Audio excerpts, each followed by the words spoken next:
8 दिसंबर को उत्तराखंड आ सकते हैं प्रधानमंत्री। ग्लोबल इन्वेस्टर समिट का करेंगे शुभारंभ। पीएम के दौरे को लेकर तैयारियां तेज। स्थापना दिवस कार्यक्रम से जुड़ेंगे सीएम। धामी स्वर्ण जयंती कार्यक्रम में वर्चुअल रूप से होंगे शामिल। बहुगुणा गढ़वाल विश्वविद्यालय श्रीनगर में कार्यक्रम का आयोजन। उत्तराखंड में 97 नगर निकाय कल से प्रशासकों के हवाले। डीएम संभालेंगे जिम्मेदारी। चुनाव के अभी भी नहीं आसार।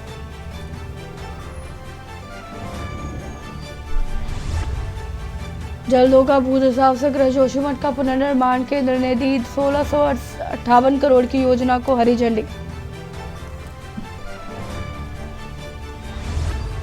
पर्यटकों के लिए बंद हुआ गंगोत्री नेशनल पार्क। इस साल पहुंचे रिकॉर्ड पर्यटक। कमाई भी हुई बम्पर।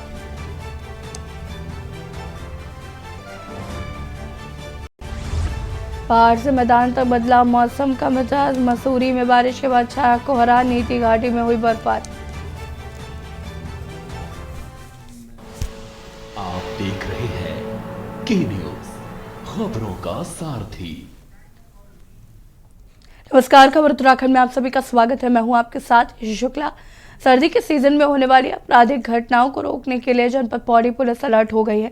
एसएसपी पौड़ी श्वेता चौबे ने जानकारी देते हुए बताया कि सर्दियों के सीजन में आपराधिक घटनाओं को रोकने के लिए अधीनस्थों को निर्देशित किया गया है। रात्रिकालीन गश्त मुस्तैदी के साथ ही जाए, साथ ही तलाशी अभियान में भी तेजी लाई जाए।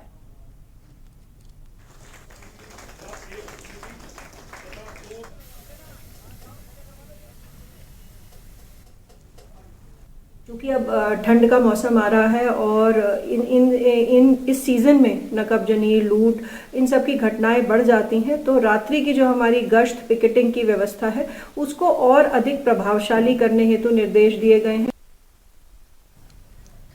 कालाढूंगी के वार्ड नंबर 1 में से दूसरे दिन भी कुलदार पिंजरे में कैद हो गया। वन विभाग द्वारा वन क्षेत्राधिकारी कालाढूंगी जोशी के नेतृत्व में चलाए जा रहे सर्च ऑपरेशन के अंतर्गत लगाए गए पिंजरे लगातार दूसरे दिन एक और गुलदार कैद हुआ।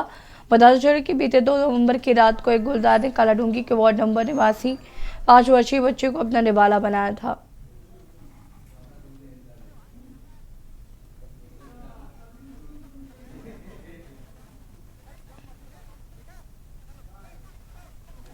दूसरे दिन नर गुलदार पकड़ा गया है। ये गुलदार जहाँ पर बच्चे को मारा गया था, तो उस बगीचे में हमने ये लगाया है। और इससे पूर्व में भी हमारे द्वारा एक मादा गुलदार पकड़ा गया था एक दिन पहले, और इसमें परीक्षण हेतु इसके डीएनए सैंपल को हैदराबाद लैब में भेजा गया है। तो वहाँ से रिपोर्ट आने के बाद ही ये कहा जा सकता है ये कहा जा सकता है कि बच्चे को किसने मारा है। ये जो गुलदार आज पकड़ा गया है, ये नर गुलदार है। इसकी उम्र लगभग 5 वर्ष है। खबर देहरादून से है, जहां पर वरिष्ठ आईपीएस अभिनव कुमार ने उत्तराखंड के डीजीपी का कार्यभार संभाल लिया है।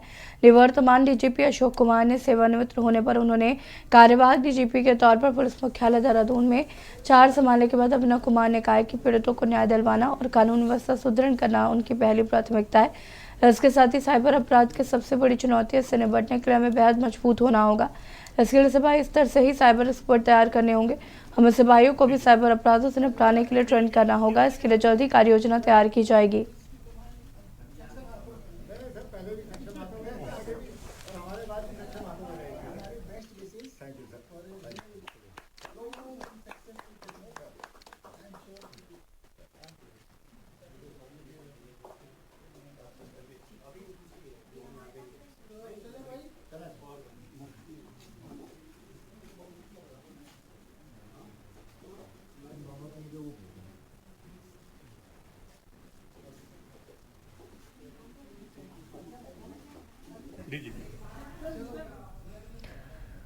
देहरादून पुलिस ने अपनी कुशलता का परिचय मात्र शीशे के छोटे टुकड़े से कर दिया। वसंत विहार में मिले 2 अज्ञात शवों के मामले में खुलासा।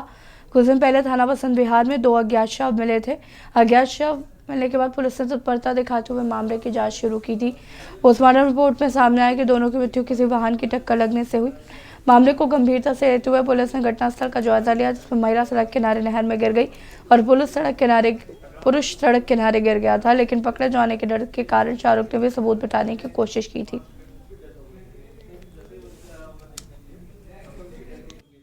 इस चक्कर से कि वो को दरू चौक वसंत विहार में टी स्टेट पड़ता है, वहाँ पर एक महिला और एक पुरुष की डेड बॉडी गूल में मिली थी सड़क के किनारे। क्योंकि जिस हिसाब से कंडीशन में डेड बॉडी मिली थी, कहीं ना कहीं संदेह पैदा कर रही थी।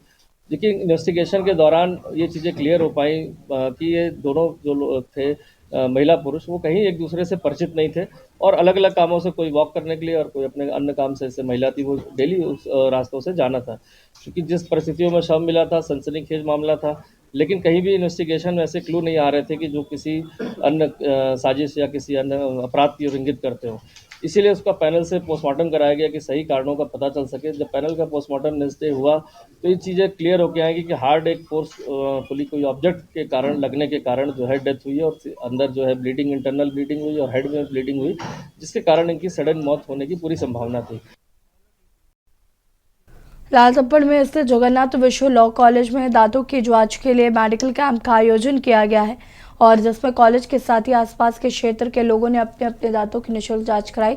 लॉ कॉलेज में लगे 1 दिवसीय मेडिकल कैंप में उत्तराखंड डेंटल कॉलेज की ओर से शिविर लगाया गया। कॉलेज के निदेशक जयपाल गांधी और कविता नागपाल गांधी ने संयुक्त रूप से मेडिकल कैंप का शुभारंभ करते हुए बताया कि लॉ कॉलेज ने डेंटल कॉलेज माजरी के साथ मिलकर इस निःशुल्क शिविर का आयोजन किया। जी, उत्तरांचल डेंटल कॉलेज से हम लोग आए हुए हैं जो माजरी ग्रांट में है और आज हम यहाँ पर आए जगन्नाथ विश्व कॉलेज जो है लॉ कॉलेज है वहाँ पर आए हुए हैं। तो नॉर्मल रूटीन डेंटल चेकअप कर रहे हैं और मतलब बाकी जो भी पेशेंट जो भी आ रहे हैं, स्टूडेंट्स आ रहे हैं, तो उनको अगर कोई प्रॉब्लम है तो उसी के रिगार्डिंग हम बता रहे हैं। तो कैंप में कुछ एडवांटेजेस है जिस वजह से हम कैंप मतलब यहाँ पर लगा रहे हैं और बहुत अच्छे से सपोर्ट मिल रहा है यहाँ पर भी। तो अच्छा लग रहा है कैंप इस तरह से ऑर्गेनाइज करने में। उद्देश्य ये है जी लोगों को जागरूक करना। आज हम लोगों ने उत्तराखंड डेंटल कॉलेज के साथ मिलकर जगन्नाथ विश्व कॉलेज में डेंटल चेकअप का कैंप लगाया है। उसमें गांव वालों ने भी और स्टूडेंट ने भी बढ़ चढ़ के हिस्सा लिया। उत्तराखंड के डीजीपी अशोक कुमार आज सेवानिवृत्त हो रहे हैं। पुलिस मुख्यालय देहरादून में उन्होंने बताया डीजीपी अपनी आखिरी प्रेस वार्ता की है। उन्होंने कहा कि मैंने 35 साल पुलिस की वर्दी पहनी और उन्होंने राज्य में कानून व्यवस्था कायम करने के लिए हमेशा प्रयास किए। ऑपरेशन मुक्ति, ऑपरेशन प्रहार और ऑपरेशन स्माइल समेत कई अभियान चलाए। इसके साथ ही उन्होंने कहा कि नशा, ट्रैफिक और साइबर क्राइम पुलिस के सामने बड़ी चुनौती है। उन्होंने अपने कार्यकाल में राज्य के यातायात प्रबंधन, नशा और साइबर क्राइम जैसी बड़ी चुनौती से निपटने में उनकी पुलिस काफी कारगर रही, लेकिन चुनौतियां खत्म नहीं हुई। आने वाले डीजीपी के लिए भी बड़ी चुनौतियां होंगी।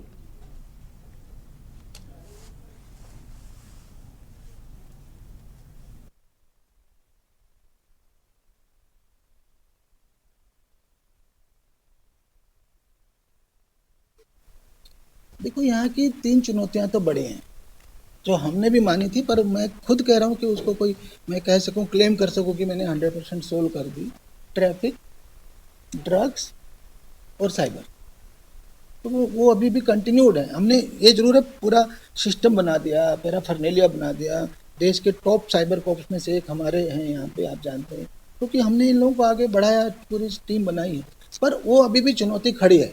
तो आने वाले के लिए चुनौतियां बनी रहेंगी। पुलिस तो चुनौती से हटके हो ही नहीं सकती।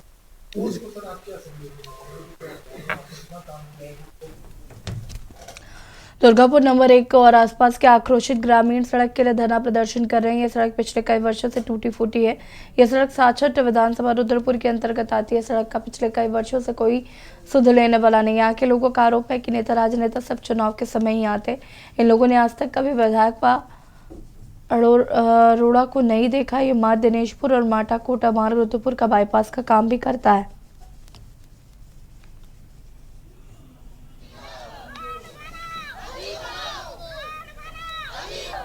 चलो शिव अरोड़ा जी आए, वोट मांगे तो दे दिया, तो शिव अरोड़ा को तो हमने वोट दिया, हमने मोदी को देके वोट दिया। जो प्रधानमंत्री नरेंद्र मोदी जी है उनको देके वोट दिया हमने। अब ये शिव अरोड़ा कौन है हम तो जानते नहीं। अब तो एमएलए बन गए, अब कभी आते भी नहीं है। कम से कम 4 साल हो गए इलेक्शन को। 4 साल के बाद मुश्किल से 1 साल भी नहीं आएंगे, एक बार भी नहीं आएंगे। कम से कम एक बार आके देखना चाहिए इस गांव में क्या परेशानी है, इस शहर में क्या परेशानी है। यहाँ छोटा सा शहर है, इसमें क्या बच्चे लोग जाते हैं, कैसे स्कूल पढ़ते हैं, कैसे जाते हैं, कैसे नहीं आते। ये रोड को आप लोगों को देखना चाहिए। आके कभी आके एक बार आके देखो, एक दिन आओ, बस ज्यादा नहीं, एक दिन आके देखो इस मोहल्ले में कैसा चल रहा है। भैया हमारी समस्या यही है कि हमारी रोड से समस्या है। बस हमारी रोड नहीं है तो कोई वोट नहीं है। बहुत दिनों से हम झेल रहे हैं इस रोड के कारण। हमें आने जाने में बहुत दिक्कतें होती है, बच्चों की भी दिक्कतें होती है। हमें रोड चाहिए बस। हमारी एक ही आशा है आप लोगों से कि हमें रोड चाहिए। ये समस्या है, हमें रोड चाहिए, रोड नहीं है तो वोट नहीं है। जी भैया नमस्कार, मैं आपके माध्यम से, चैनल के माध्यम से ये कहना चाहता हूँ कि इस रोड पे आए दिन घटनाएं बहुत हो रही हैं, कोई सुध लेने वाला नहीं है। हमारे विधायक जी तो इधर आते ही नहीं है, गांव में उन्होंने कभी पूछा नहीं, आए दिन घटना होती है, धूल मिट्टी इतनी है कि बच्चों को स्कूल छोड़ने जाने जाओ तो एकदम भूत बन के वापस आते हैं सब लोग, पत्थर छटक के लगते हैं, कईयों के पैर पे लगे, कईयों के बाइक पे लगे, शीशे टूटते हैं ऐसे, और घटना आए दिन होती रहती है, कोई सुनने वाला नहीं है हमारे यहाँ पे, तो ना पूछता है, ना कोई आता है, ना कुछ। कई बार विधायक जी को फोन भी किया है, मंत्री को भी फोन करते हैं, आश्वासन देते आ रहे कोई आता नहीं, उल्टा हमसे कहते हैं कि तुम हमारे वहाँ पे आओ, पब्लिक लेके आओ, ट्रॉली ट्रैक्टर लेके आओ, यहाँ धरना दो, वहाँ धरना किस बात का देंगे हम लोग जाके।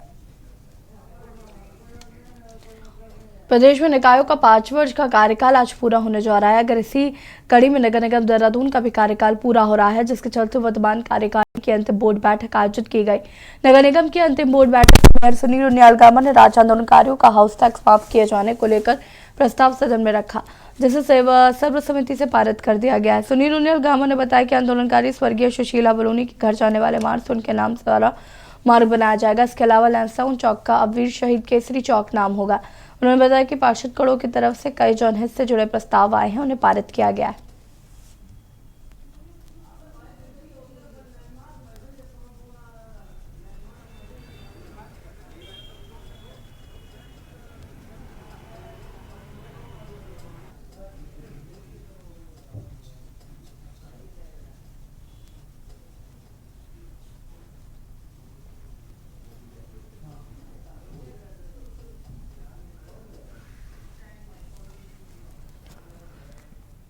उत्तरकाशी के सिलक्यारा टनल में पिछले 70 दिनों से चल रहा रेस्क्यू ऑपरेशन सफल रहा। 70वें दिन रेस्क्यू टीम ने सफलतापूर्वक टनल में फंसे सभी 41 मजदूरों को बाहर निकाल लिया। सीएम नामिर केंद्रीय राज्य मंत्री जनरल वीके सिंह ने टनल से बाहर आने पर सभी मजदूरों का फूल मालाओं से स्वागत किया। सत्ता पक्ष की ओर से केंद्र और राज्य की इसे बड़ी उपलब्धि बताई जा रही है। वही सरकार के सभी मजदूरों के बेहतर इलाज के लिए ऋषिकेश एम्स में भर्ती कराया, जहाँ सभी मजदूरों का इलाज चल रहा है। इसके साथ ही राज्य सरकार ने टनल में फंसे सभी मजदूरों को 1-1 लाख रुपए की आर्थिक मदद देने की भी घोषणा की है। वही सफल ऑपरेशन से पूरे देश ने राहत की सांस ली। हालांकि सफल ऑपरेशन ने अपने पीछे कई सवाल छोड़ दिए हैं। सवाल यह है कि आखिर इस टनल हादसे में हमने क्या सीखा। वहीं कांग्रेस ने राज्य सरकार के सामने कई मांगे रखी, जिसके तहत कांग्रेस ने सरकार से सबसे पहले टनल में फंसे मजदूरों को 10-10 लाख रुपए मुआवजा देने के लिए कहा है। टनलों को सेफ्टी ऑडिट किए जाने की मांग की गई है। सवाल यह भी है कि सिलक्यारा टनल हादसे से हमने सीखा क्या है। देखिए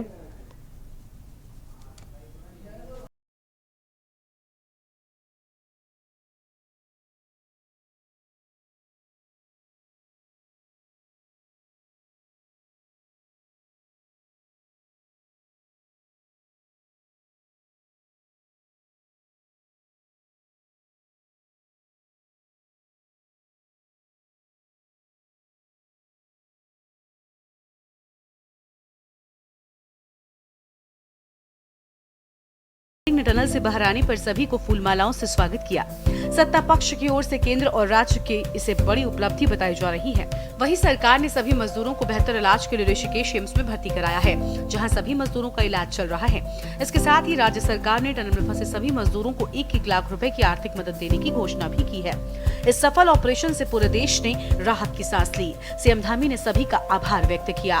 तो निश्चित रूप से जो कठिन काम भी हमारे लिए आसान हो गया, मैं उनका भी धन्यवाद करता हूँ कि और अभी भी उन्होंने जैसे हमारे सभी श्रमिक भाई बाहर आए, उनका अभी दूरभाष पर फोन आया था और उन्होंने कहा कि सभी को मेडिकल उनका चेकअप ठीक से करना है, उनके परिजनों की सबकी कुशल से जाने उनकी चिंता करनी है, उनके घरों तक ले जाने की उनकी व्यवस्था करनी है। सभी प्रकार से उन्होंने संपूर्ण चिंता करने का काम किया है। हमारे और भी सभी लोग इस काम में लगे हुए थे और विशेषकर से उत्तराखंड के हमारे सभी देवी देवताओं का मैं उनको भी नमन करता हूं कि उन्होंने बहुत काम किया। हमारे राष्ट्रीय जो सड़क परिवहन मंत्रालय है उसमें आदरणीय गडकरी जी बीच में आए, उन्होंने भी यहाँ पर हर तरीके से इसको देखा और हमारे जनरल वीके सिंह जी, इनका मैं विशेष रूप से सबकी तरफ से और उत्तराखंड वासियों की तरफ से इनका मैं धन्यवाद इसलिए करता हूँ कि एक कैंप बनाकर लगातार यहाँ पर रहे और एक दिन भी इन्होंने यहाँ से कभी ये नहीं सोचा कि मैं यहाँ से कहीं बाहर जाऊँ। और इस कठिन काम को लोगों को लगातार संबल प्रदान करने का काम, उनको प्रोत्साहन करने का काम, और पूरा हमारा यहाँ सभी एजेंसियां लगी हुई थी, वहीं पीएमओ के भी सभी अधिकारी अपने अपने तरीके से इस पूरे अभियान को अपना सहयोग प्रदान कर रहे थे, योगदान प्रदान कर रहे थे। आगे आने वाले समय में हम ये जो जितने भी हमारे इस प्रकार के टनल उत्तराखंड के अंदर चल रहे हैं सभी की समीक्षा भी करेंगे। और वैसे तो भारत सरकार ने इसमें सेफ्टी ऑडिट कर दिया है, जिससे आगे निकट भविष्य में हमको इस प्रकार की किसी परेशानियों का सामना न करना पड़े। मैं सभी श्रमिक भाइयों को उनके उज्जवल भविष्य के लिए, उज्जवल जीवन के लिए मैं उनको सब कुछ शुभकामनाएं देता हूं। वहीं 17 दिनों तक चले सफल ऑपरेशन ने अपने पीछे भी कई सवाल छोड़ दिए हैं। सवाल ये है कि आखिर इस टनल हादसे से हमने क्या सीखा और भविष्य में ऐसे हादसे दोबारा न हो, इसके लिए हमारी क्या तैयारी है। इन सभी सवालों के बीच कांग्रेस ने राज्य सरकार के सामने कई मांगे रखी हैं, जिसके तहत कांग्रेस ने सरकार से सबसे पहले टनल में फंसे मजदूरों को 10-10 लाख रुपए मुआवजा दिए जाने, संबंधित कंपनी के खिलाफ कार्रवाई किए जाने, सभी निर्माणाधीन टनलों का सेफ्टी ऑडिट किए जाने, निर्माण कार्यों में सुप्रीम कोर्ट की गाइडलाइन का पालन किए जाने की मांग की है। वहीं आम आदमी पार्टी ने भी सरकार से राज्य में लगातार हो रहे हादसों से सबक लेने की मांग की है। तमाम तरह की मशीनें फेल हो गई, अंत में काम कौन आए? Rat hole miners. Rat hole miners को आपने क्या प्रोत्साहन दिया? आपने श्रमिक जो बच के आए 18 दिन का जीवन मृत्यु की इतने बड़े संघर्ष से 1-1 लाख रुपए उनको दिया। हमारा ये सवाल है सबसे पहला कि आप सबसे पहले बताइए कि कौन इसका जिम्मेदार था इतनी बड़ी आपदा का, उसके खिलाफ क्या कार्रवाई आपने करी? इस चकाचौंध में बचाव अभियान का श्रेय लेने की होड़ में, उसकी आड़ में नवयुक्त कंपनी को क्लीन चिट नहीं दी जानी चाहिए, उसके खिलाफ कार्रवाई होनी चाहिए जो अब तक नहीं हुई। दूसरा बिंदु, राज्य के अंदर जितने टनलिंग हो रही है सबका सेफ्टी ऑडिट होना चाहिए। नंबर 3, जो इस राज्य के अंदर जिन्होंने अभियान में, इस पूरे बचाव अभियान में सबसे नंबर 1 रेड होल माइनर्स, उसके अलावा जितने लोग शामिल थे उनको विशेष रूप से सम्मानित किया जाना चाहिए। श्रमिक जो फंसे थे उनको कम से कम 10 लाख रुपया राज्य की सरकार को देना चाहिए। सिलकारा टनल ऑपरेशन सफल हुआ, सभी 41 जिंदगियां बचाई गई। इसके लिए उन सबको जिन्होंने इस रेस्क्यू ऑपरेशन में शिरकत की, हृदय की गहराई से बधाई। लेकिन इसके साथ एक बड़ा सवाल आज भी खड़ा है कि न रैणी की आपदा से सबक लिया गया, न जोशीमठ की आपदा से सबक लिया गया, और न ही सिलकारा टनल हादसे के लिए जो दोषी हैं उनके खिलाफ कोई कार्रवाई की गई। जोशीमठ की आपदा में जिस तरह से एनटीपीसी को क्लियर चिट दी गई, ऐसे ही सिलकारा टनल हादसे के दोषी खुले आसमान में घूम रहे हैं। उनको कोई डर नहीं है, क्योंकि वो जानते हैं कि कंपनी के मालिक की पहुंच दिल्ली में जो सत्ता है उन तक है। कंपनी का मालिक दिल्ली की सत्ता से उनकी रक्षा कराने के लिए सक्षम है। तो ऐसे में जो ये घटनाक्रम हुआ या भविष्य में जो टनल बनेंगी, क्या वो सुरक्षित होंगी, ये अपने आप में एक बड़ा सवाल है। और इस सवाल का समाधान राज्य की धामी सरकार को देना चाहिए, केंद्र की मोदी सरकार को देना चाहिए। पहले मैं आपके माध्यम से जो सिलकारा का वर्ल्ड का सबसे बड़ा रेस्क्यू ऑपरेशन सफलतापूर्वक उत्तराखंड ने धामी जी के नेतृत्व में और हमारे यशस्वी प्रधानमंत्री श्री नरेंद्र मोदी जी के कुशल मार्गदर्शन में, हमारे गृह मंत्री अमित शाह जी के त्वरित सहयोग से उसको सफलतापूर्वक पूरा किया है और 41 जान बचाने में हम सब सफल हुए हैं। उसके लिए प्रदेश की जनता को भी बहुत बहुत बधाई, और हमारी ओर से जो मजदूर फंसे थे 41 वो कुशल बाहर आए हैं, उनके भी परिवारों को बहुत बहुत बधाई। कुल मिलाकर सिलकारा टनल से मजदूरों को बाहर निकालने का रेस्क्यू सफल रहा, लेकिन भविष्य में ऐसी घटनाएं न हो इसके लिए भी इंतजाम किए जाने बेहद जरूरी है, जिससे सिलकारा जैसे हादसे दोबारा न हो। प्रदेश में अगले 10 सालों में करीब 66 टनल प्रस्तावित। पर्वतीय राज्य उत्तराखंड में बुनियादी ढांचे के विकास को लेकर तेजी से काम हो रहे हैं, जिसमें मुख्य रूप से रेल परियोजना, सड़क प्रोजेक्ट और पावर प्रोजेक्ट शामिल है, जिसके तहत पर्वतीय क्षेत्रों में अधिकतर जगहों पर टनल का निर्माण कार्य किया जाना है। ऐसे में देखना होगा क्या समय रहते सरकार सिलकारा हादसे से कुछ सबक लेगी या नहीं। Uttarakhand desk report. Nai Tehri Uttaranchal federation of ministerial services association के अध्यक्ष राकेश भट्ट ने कहा कि हमारी 21 सूत्रीय मांगे हैं, जिस पर शासन से वार्ता भी हुई थी। इस पर शासन ने 5-6 बिंदुओं पर सहमति जताई थी, लेकिन जब तक शासनादेश जारी नहीं होता तब तक हमारी हड़ताल जारी रहेगी।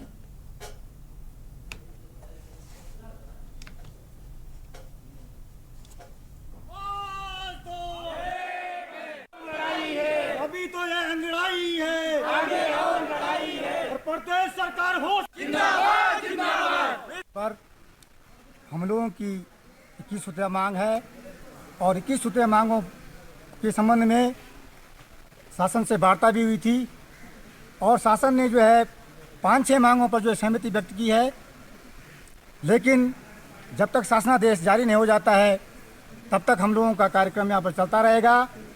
15 तारीख से और 30 नवंबर तक हमारा जो है प्रत्येक कार्यालयों में गेट मीटिंग और जनजागरण का कार्यक्रम है और काली फीती लगाकर जो है हम इन लोगों ने अपना काम करना है। उसके बाद 7 दिसंबर 2023 को हमारा 1 दिवसीय धरना जिलाधिकारी कार्यालय पे लगेगा और उसके बाद खबर लक्सर से जहां लक्सर पहुंचे राज्यसभा सांसद नरेश बंसल का भाजपा कार्यकर्ताओं द्वारा नगर के व्यापारियों ने जोरदार स्वागत किया। स्वागत कार्यक्रम के बाद राज्यसभा सांसद नरेश बंसल ने भाजपा कार्यकर्ता के समर्थन में आर्य समाज मंदिर से होते हुए मेन बाजार में नंद वाटिका पहुंचे, जहां नरेश बंसल ने कहा कि देश सबसे लोकप्रिय नेता भारत के प्रधानमंत्री नरेंद्र मोदी के चमत्कारी प्रगतिशील विकास हो रहा है। चारों क्षेत्र में चाहे रोड कनेक्टिविटी, रेल कनेक्टिविटी, साथ ही मेडिकल कॉलेज, यूनिवर्सिटी आदि क्षेत्र में विकास की गंगा बह रही है। सांसद ने कहा कि देश के सबसे बड़े सिल्क कैरियर्स की ऑपरेशन सफलतापूर्वक प्रधानमंत्री जी के अथक प्रयासों से हो रहा।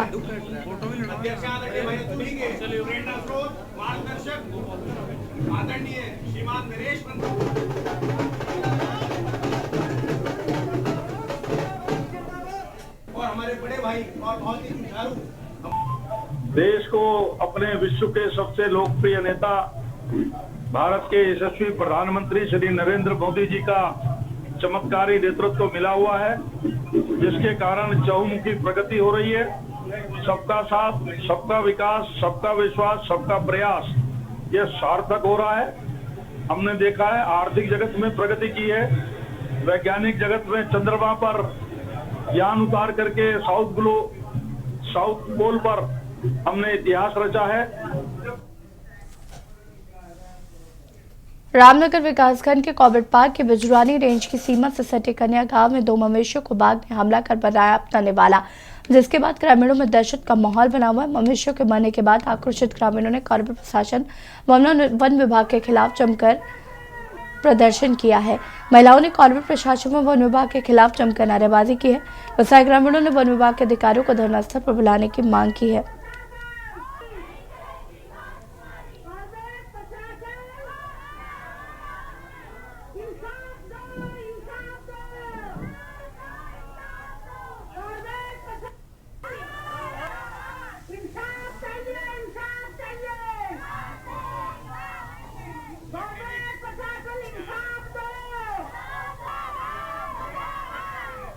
लगभग 2-3 माह से लगातार बाघ की दस्तक यहाँ दिखाई दे रही है। गौजानी, कानिया, हिम्मतपुर, डोटियाल, सांवलदे, सेमलखलिया, इन सारे क्षेत्रों में बाघ जो है घूम रहा है 2-3 महीनों से और लगातार हमारे जानवरों पर अटैक कर रहा है, लगातार कुत्ते बिल्लियों पर अटैक कर रहा है। लेकिन कॉर्बेट प्रशासन सोया हुआ है, बार बार अवगत कराने के बावजूद भी उनके कानों में जू नहीं रेंग रही है।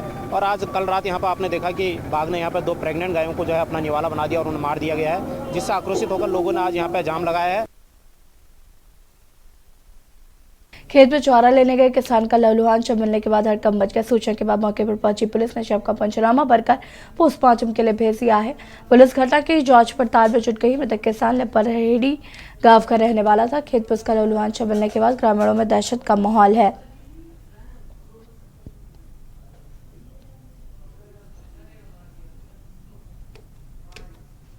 दरअसल पुलिस को सूचना मिली थी, वहाँ पे जो है एक व्यक्ति भरतपुर के जंगल में वहाँ पे कैजुअल्टी हुई है, ट्रैक्टर के नीचे हैं, टायर के नीचे। तो उस संबंध में सूचना पे जो है पुलिस मौके पे आई है और इसमें पंचायतनामा वगैरह कार्रवाई की जा रही है।